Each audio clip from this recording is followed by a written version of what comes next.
Hello प्यारे बच्चों, मैं आशा करता हूँ कि आप लोग खुश होंगे और अच्छे से पढ़ाई कर रहे होंगे। तो यहाँ पर देखिएगा, अध्याय 3 दो चर वाले रैखिक समीकरण युग्म दीर्घ उत्तरीय प्रश्न। दीर्घ उत्तरीय प्रश्न आपको हल करना है। दीर्घ उत्तरीय प्रश्न जो है 6 नंबर का होता है। तो यहाँ आप देखते हैं दीर्घ उत्तरीय प्रश्नों में, जिसमें तीसरा प्रश्न है, तो निम्नलिखित समीकरणों को हल कीजिए। तो इसमें दो प्रश्न है, ए पार्ट बी पार्ट। तो दो बार इसको हल करेंगे। तो ए पार्ट हल करते हैं। तो यहाँ देखिएगा हल में, हल ए पार्ट में है, ये पार्ट वाला पहले हल करते हैं। तो इसमें है x, x plus x plus y बराबर 5 के, समीकरण नंबर 1 है। और दूसरा समीकरण है 2x माइनस 3y बराबर जो है 4 के है। यह दूसरा समीकरण है। अब दोनों समीकरणों को हल करना है। तो यह जो है y वाला पद बराबर हो जाएगा, यह पहले समीकरण में 3 का गुणन कर दें। तो 3 का गुणा करके इसको लिखिए, तो यहाँ हो गया 3x, और इसमें गुणा करेंगे तो प्लस 3y बराबर 5×3 = 15 हो गया। यह जो है समीकरण नंबर 1 हो गया। और समीकरण 2 आपका है 2x माइनस 3y बराबर जो है 4 के, यह समीकरण नंबर 2 है। तो दोनों समीकरणों को जोड़ देते हैं। यह समान पद है, विपरीत चिन्ह है, कट जाएगा, और x वाला जुड़ करके 3 2 5 5x हो जाएगा बराबर, यह जो है 15×4 = 19, 19 के बराबर हो गया।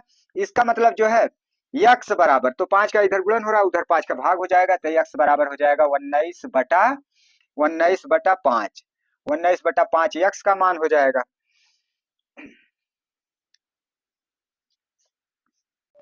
अब फिर जो है हम समीकरण 1 में यक्स का मान 19/5 रखते हैं। तो यक्स प्लस वाई बराबर जो है 5 के है, यक्स प्लस वाई बराबर 5 के, या समीकरण नंबर 1 है, यक्स प्लस वाई बराबर 5। तो अब हम यहाँ पर यक्स का मान 19/5 लिखते हैं। तो यहाँ हो जाएगा 19/5 प्लस वाई बराबर जो है 5 के हो गया। तो अब हम जो है 19/5 उधर ले जाएंगे, तो वाई बराबर हो गया 5, और यह उधर जाएगा तो -19/5 हो जाएगा। तो अब हम इस 5 को बटे 1 लिख सकते हैं। तो अब हम इसको हल करते हैं आगे।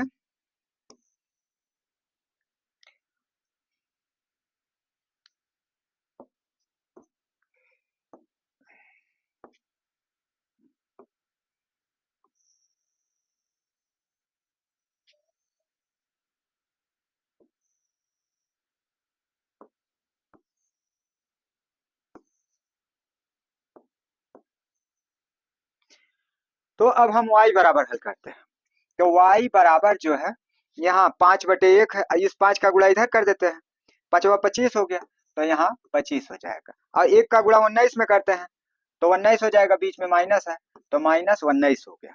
अब बटे में आपस में गुणा करते हैं, 1 गुणे 5 5 हो जाएगा, तो बटे में यहाँ 5 हो गया। अब y बराबर जो है 25 में से 19 घटा दीजिए, तो 6 बचेगा, 6 बचेगा। अब जो है 6/5, 6/5 जो है y का मान हो गया। अब इसके बाद हम निकालते हैं बी पार्ट, इसका बी पार्ट निकालते हैं। तो बी पार्ट में है 3x, 3x plus 4, 3x plus 4y बराबर जो है 10 के है।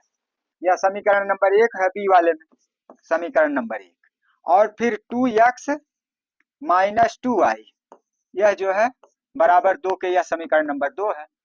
तो समीकरण 2 में यदि 2 का गुणा कर दिया जाए, तो यह दोनों पद बराबर हो जाएंगे और चिन्ह विपरीत। तो इसका मतलब समीकरण 2 में 2 का गुणा करेंगे। तो जब समीकरण 2 में 2 का गुणा करिएगा, और समीकरण 1 वैसे डायरेक्टली लिख दीजिए, दिया जाएगा।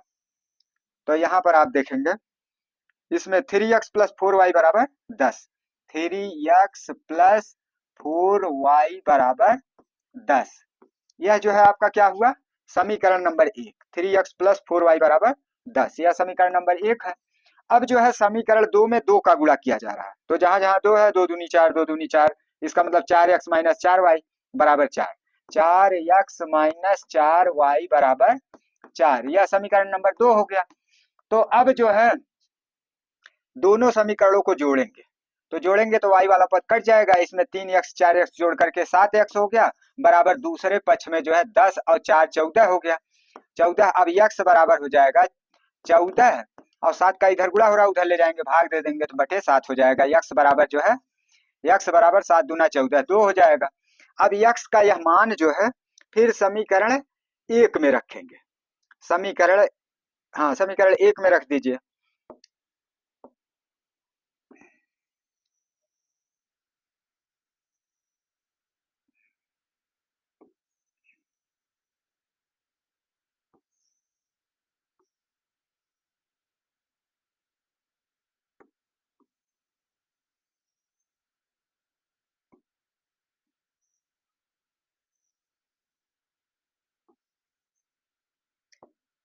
अब जो है समीकरण 1 लिखते हैं इसका, ये तो ऊपर वाला दूसरा है, पहला वाला पार्ट का है, और दूसरे वाले पार्ट का यहाँ से शुरू हो रहा है।